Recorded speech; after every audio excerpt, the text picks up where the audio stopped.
Namaste. Best wishes from Maramia to all our friends, viewers, listeners, subscribers, and critics. Welcome to the sixth episode of Talks on Life. Today's query has come from Probal Bhattacharya. He has asked, my question is, do we really have a free will? If we don't have, then how can we be held responsible for our karma? I personally believe that what we do is prescripted. If I'm wrong, would you please take up this subject and guide me and others through a general discourse? Kind regards.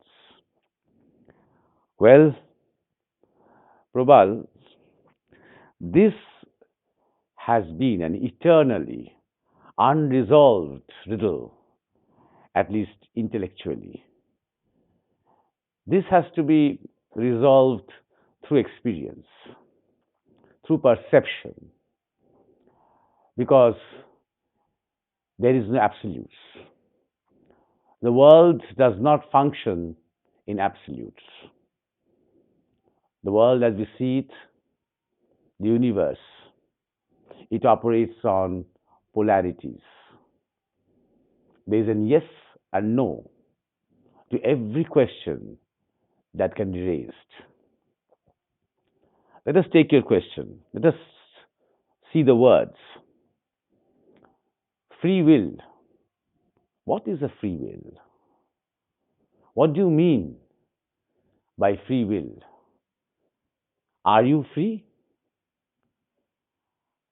Or are you limited within the confined space of your body or your own physical and mental experiences? How free are you? And if you are not totally free, how can your will be free?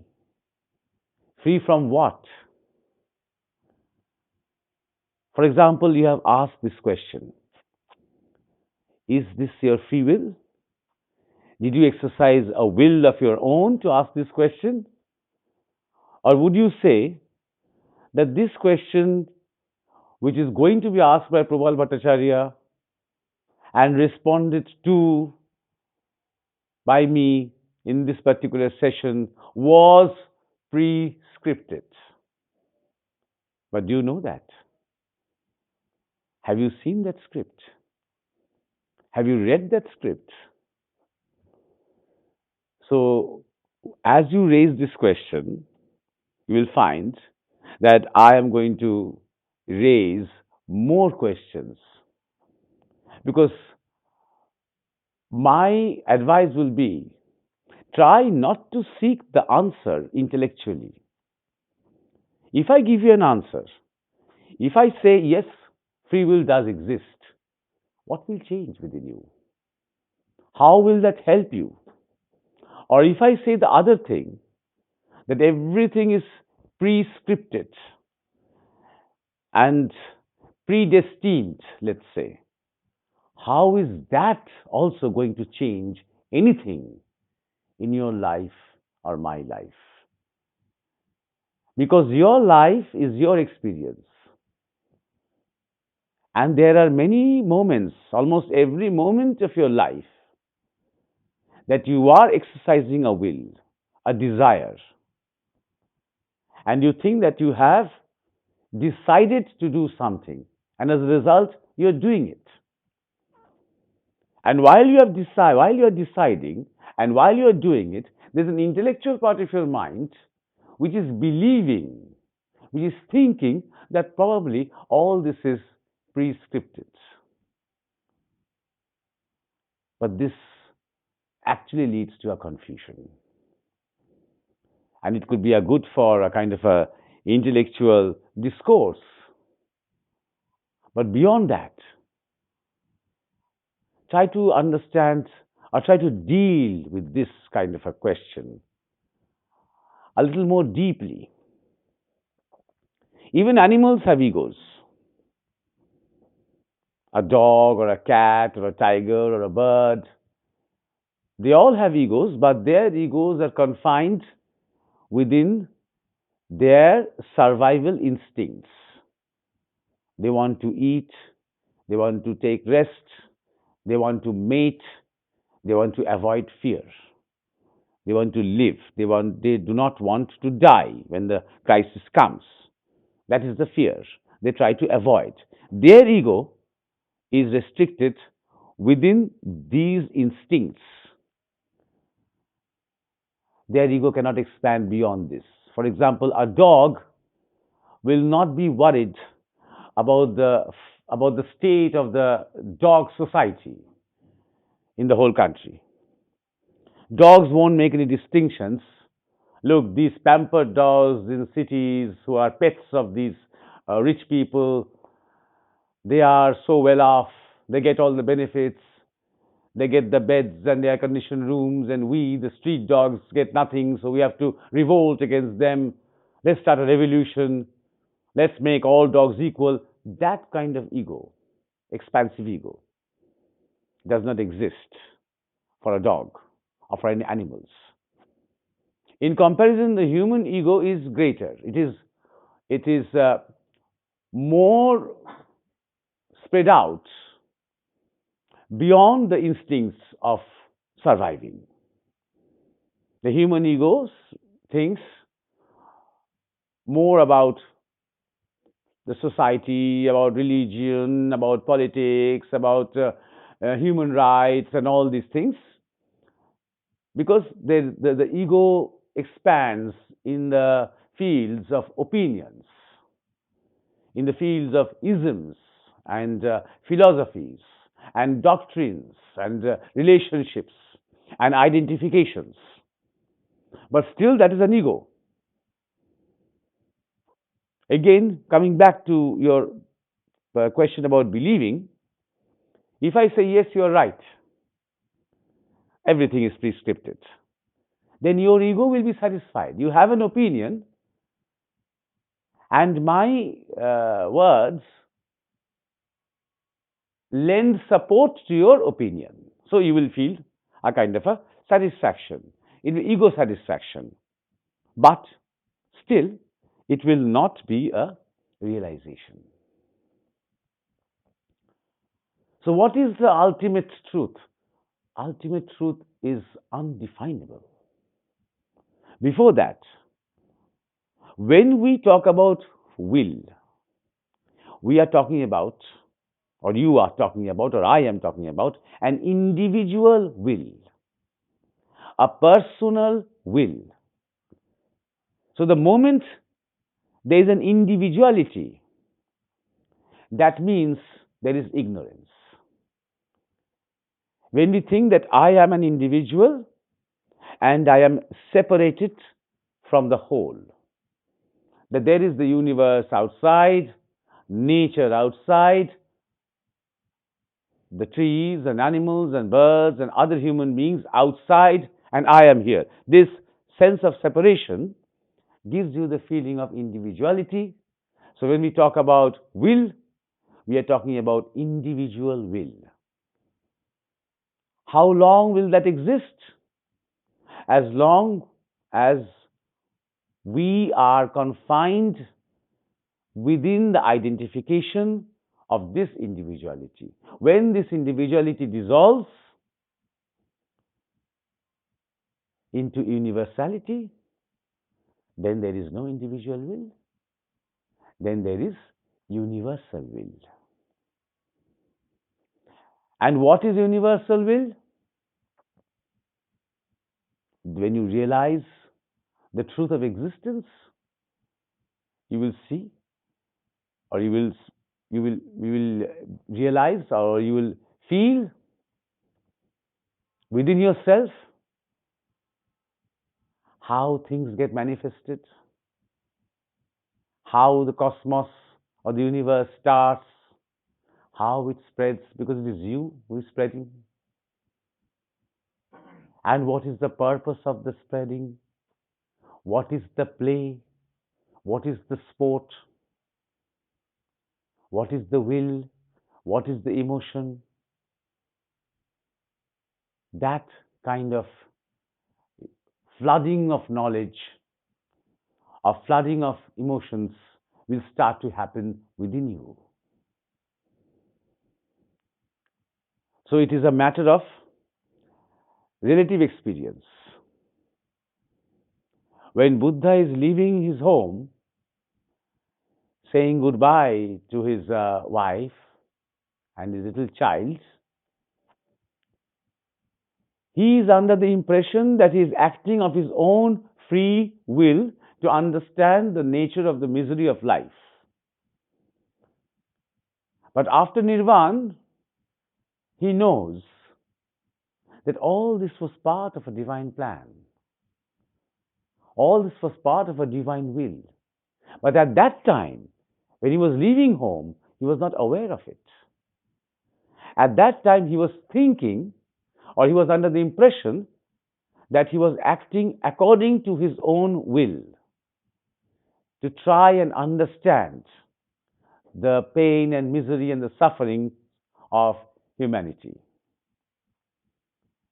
So, it is very important to remember that as long as we are ignorant and bound within the confines of the ego, and we are not surrendered, ignorant and not surrendered, then this idea of prescript or predestination becomes fatalistic and leads us to a kind of inertia,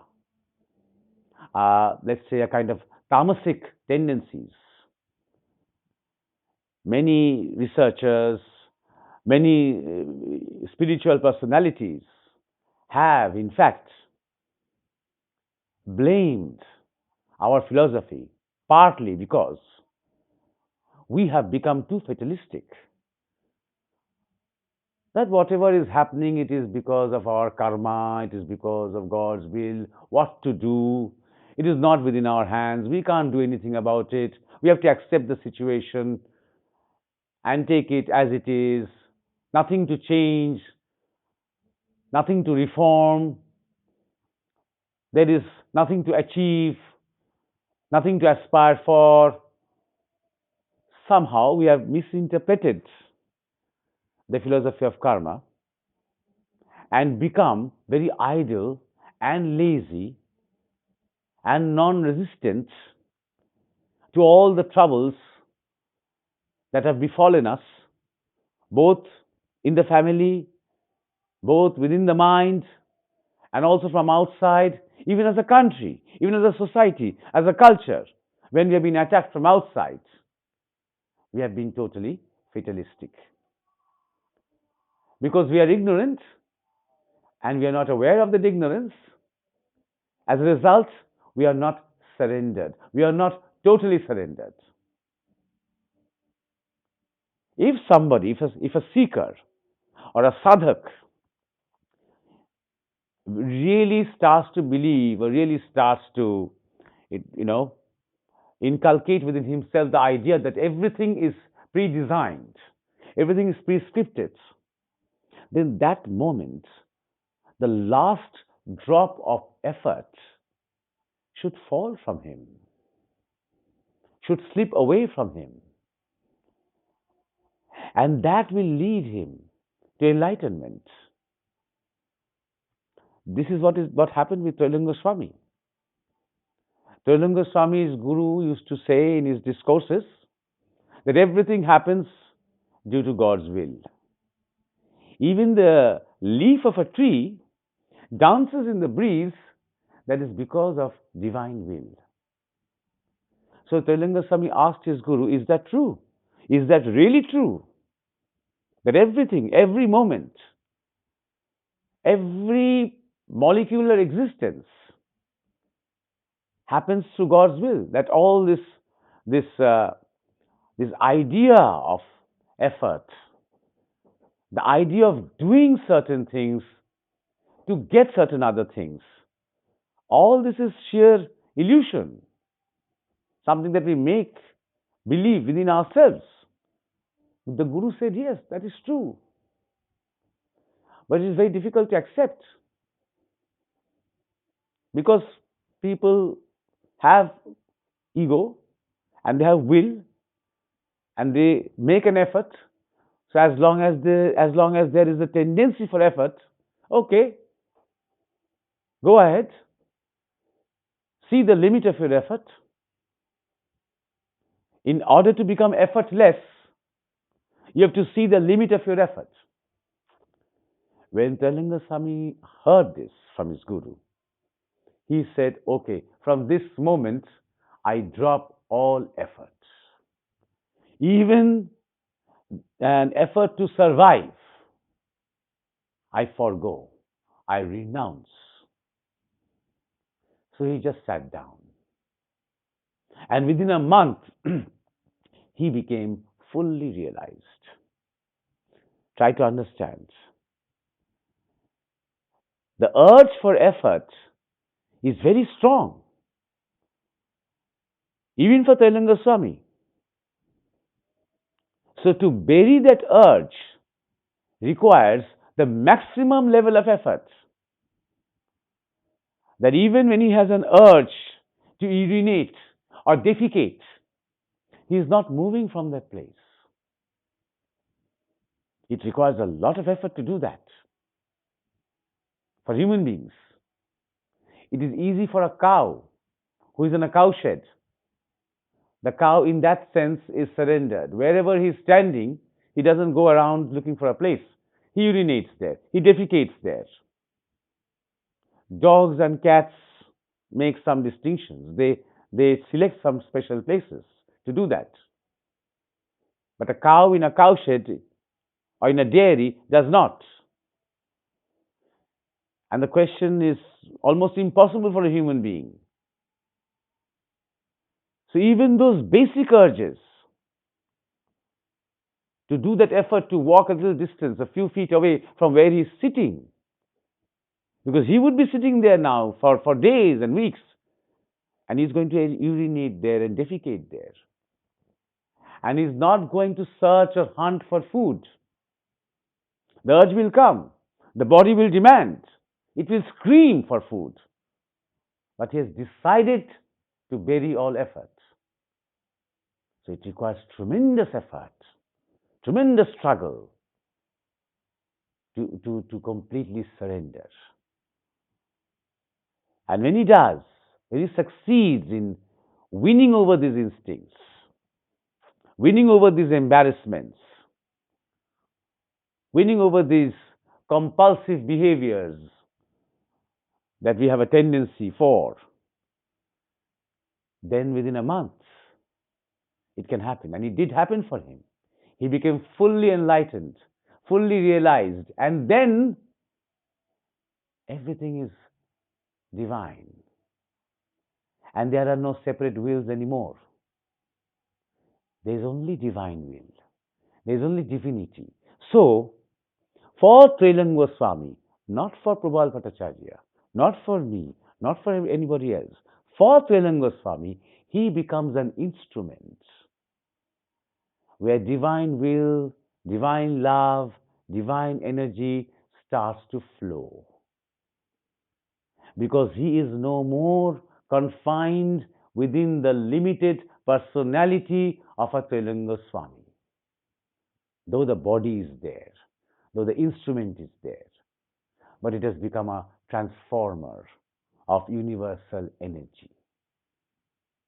So this is something that you have to realize. Our life is like the life of a donkey, let's say, who is tied to a pole by a rope. So our free will is bound within the distance that the rope allows us to move.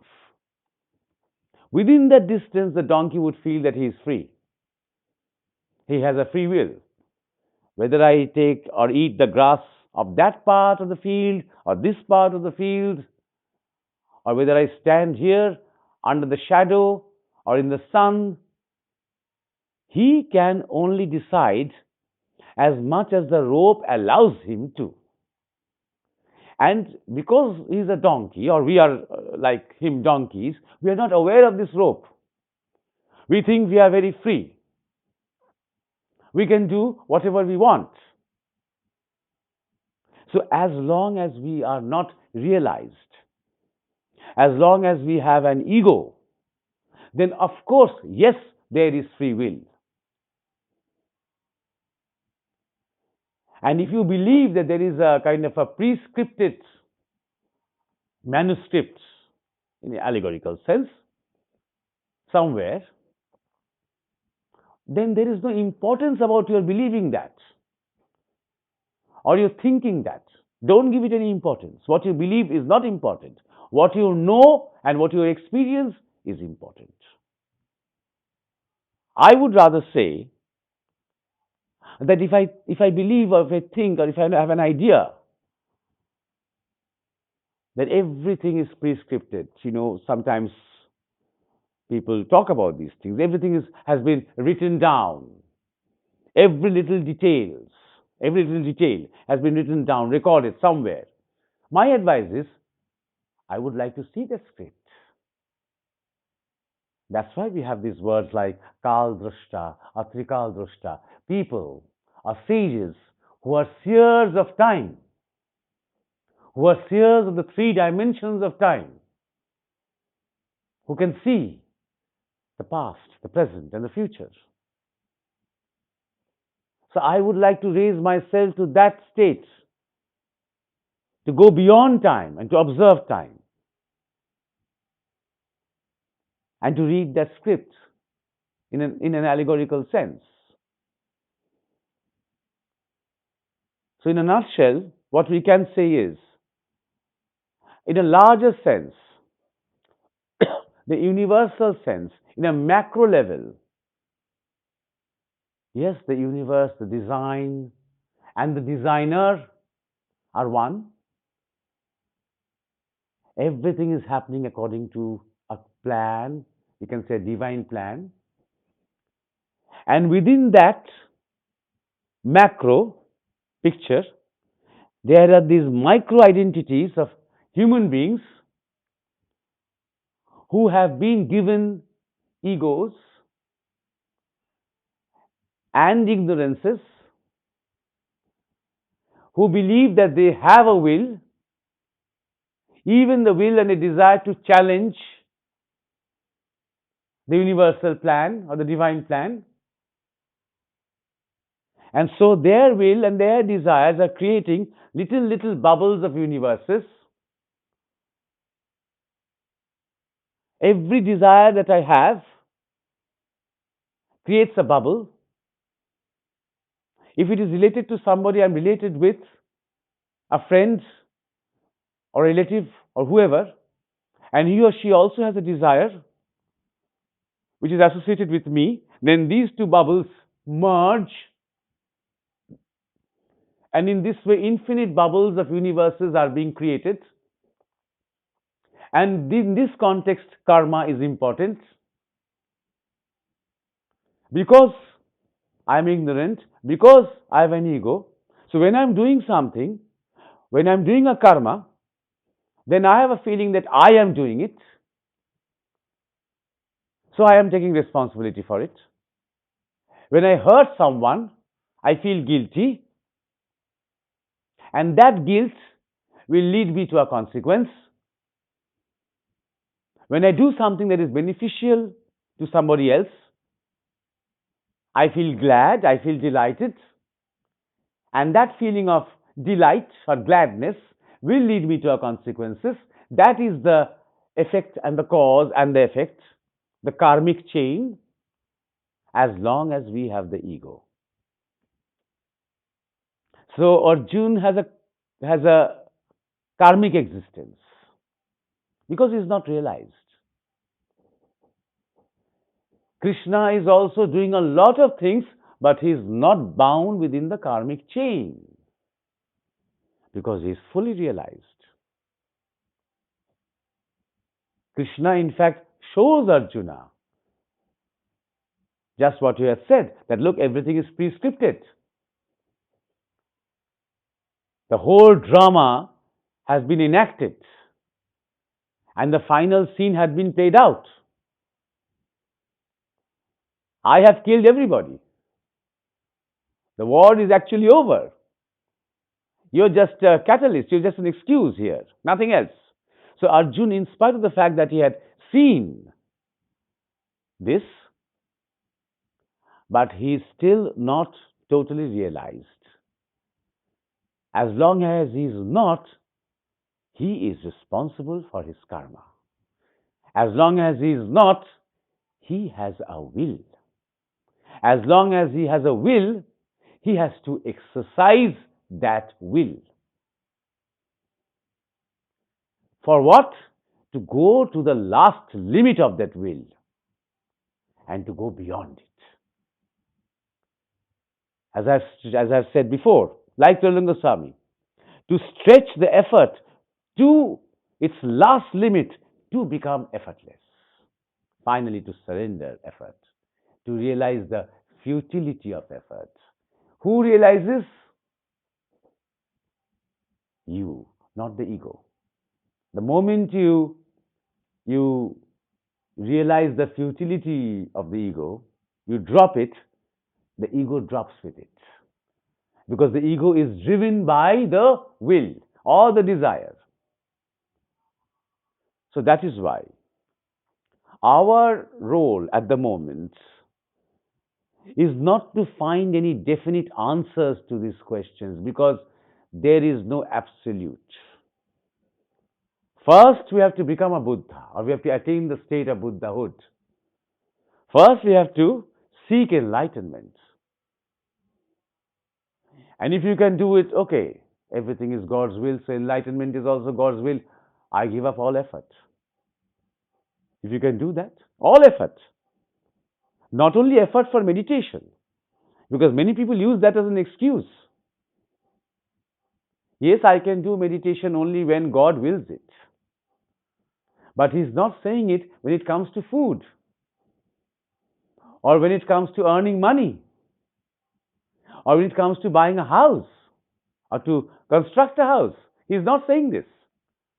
That a house will come up only when God wills it. He's not saying this. He's only saying this when it comes to meditation and sadhana. So, this kind of deception with the mind will not do. Instead, acknowledge the fact that we have a will because we have an ego, because we are not realized yet. One. Second, get ready, be determined